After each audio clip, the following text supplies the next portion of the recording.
அன்புலம் கொண்ட அனைத்து சொந்தங்களுக்கும் அன்பு வணக்கங்கள். வசந்தமான வாழ்வழிக்கும் வசந்த பஞ்சமி, கல்வியும் ஞானமும் பெருகும் பஞ்சமி. இன்று கல்வி கடவுளான சரஸ்வதி தேவியை வழிபட்டால் அனைத்து வகை கலைகளும் நம் வசப்படும். இந்த வசந்த பஞ்சமி தினத்தில்தான் பகவான் கிருஷ்ணர் தன் இளம் வயதில் சாந்திபனி முனிவரிடம் கல்வியை கற்றுக்கொள்ள குருகுல வாசம் தொடங்கிய மிக சிறப்பு வாய்ந்த நாளாகும்.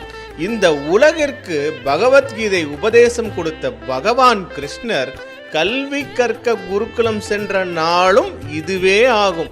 இந்த முக்கியத்துவம் வாய்ந்த நாளில் கல்வி கடவுளான சரஸ்வதி தேவியை வழிபட்டால் அனைத்து வகை கலைகளும் நம் வசப்படும்.